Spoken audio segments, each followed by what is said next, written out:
Patris et Filii et Spiritus Sancti.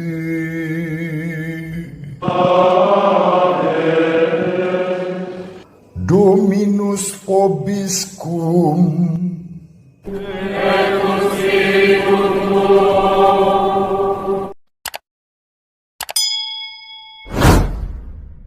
Sahabat peradaban kasih yang terkasih dalam Kristus, selamat berjumpa dalam episode Renungan Harian bersama saya Romo Alois Budi Purnomo PR dari Unika Sugio Pranoto Semarang. Sahabat yang terkasih, permenungan kita pada hari ini kita dasarkan pada Injil Yohanes bab 6 ayat 22 sampai 29 yang diwartakan kepada kita pada hari ini. Sesudah kebangkitan Yesus, Injil Yohanes yang diwartakan kepada kita pada hari ini, menurut penanggalan liturgi gereja, mengajak kita berjumpa dengan Yesus yang berdialog dengan orang-orang Yahudi. Hal yang bagi saya menarik adalah ketika orang-orang Yahudi bertanya kepada Yesus, apakah yang harus kami perbuat supaya kami mengerjakan pekerjaan yang dikehendaki Allah? Itu pertanyaan mereka. Dan apa jawaban Yesus? Yesus jawab Yesus kepada mereka, inilah pekerjaan yang dikehendaki Allah, yaitu hendaklah kamu percaya kepada Dia yang telah diutus Allah. Sahabat yang terkasih, tentu yang dimaksudkan oleh Yesus di sini adalah percaya kepada Yesus sebagai utusan Allah. Kemarin kita sudah merenungkan makna ikan. Ikan dalam tradisi teologi Gereja Katolik, terutama dalam konteks gereja perdana yang sedang menghadapi berbagai macam penganiayaan. Ikan menjadi simbol. Kata ikan sendiri sudah kita renungkan. Dalam bahasa Yunani digunakan kata iktus. Dan kata iktus itu juga merupakan akronim, merupakan singkatan dari Yesus Kristus Theou Huios Soter. Ya, Yesus Kristus, Putra Allah, Sang Penyelamat.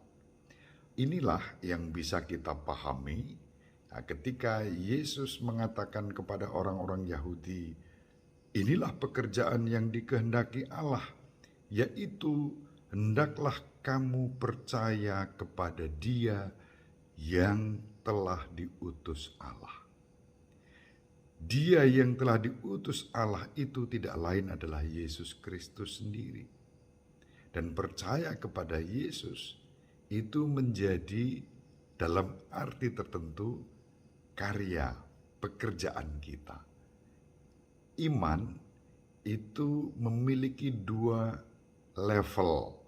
Ya, level yang pertama adalah ungkapan iman melalui simbol-simbol keagamaan kita, ya, liturgi kita, ibadah kita, doa-doa kita, ritus kita yang tentu saja unik, ya, khas, berbeda dengan agama-agama lain.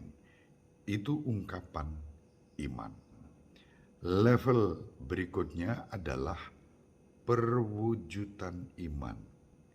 Tentu antara ungkapan iman dan perwujudan iman itu nggak bisa dipisah-pisahkan.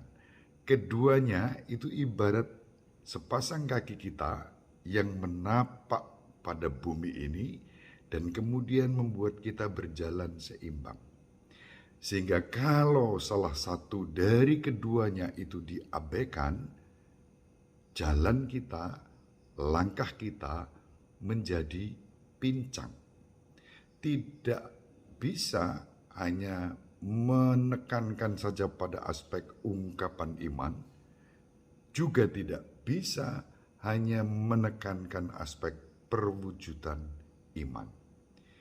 Baik pengungkapan iman maupun perwujudan iman berjalan seimbang, seperti kaki yang melangkah berjalan seimbang.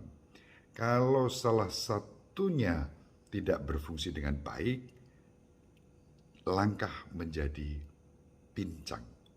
Ketika langkah menjadi pincang, bisa saja dengan mudah kita menjadi goyah.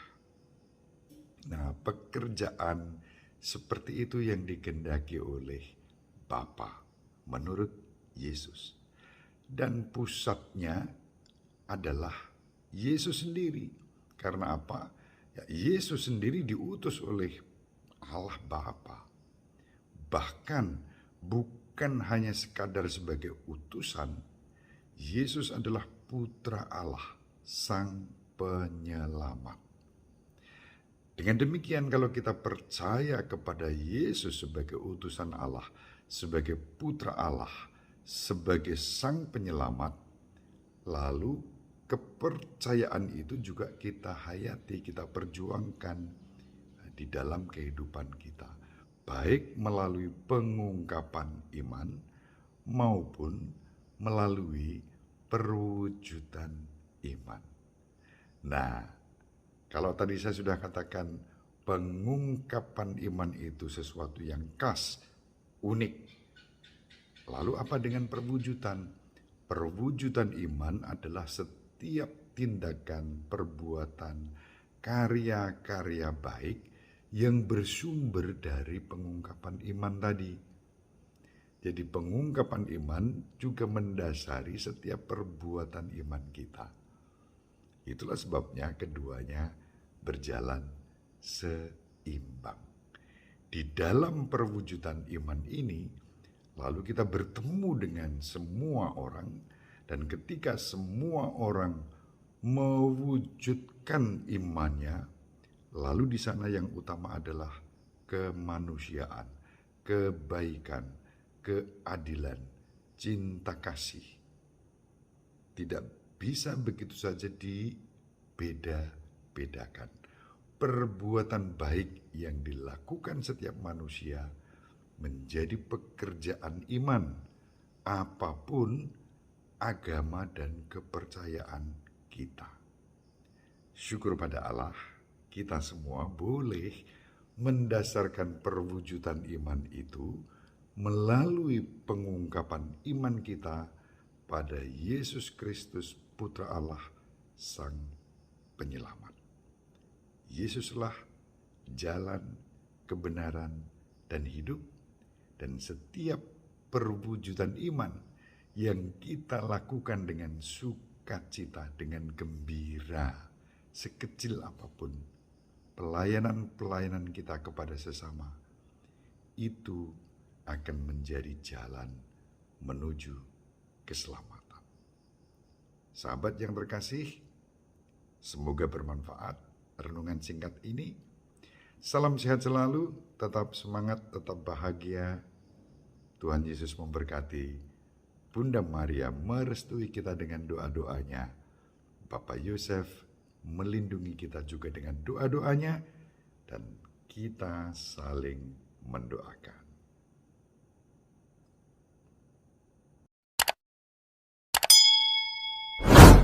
Semoga kita semua dan seluruh anggota keluarga kita dimanapun berada diberkati oleh Allah yang Maha Kuasa, Bapa dan Putra dan Roh Kudus. Amin. Terima kasih. Sahabat peradaban kasih yang terkasih, sampai jumpa pada episode berikutnya. Terima kasih atas kebersamaan kita. Salam peradaban kasih ekologis, berkah dalam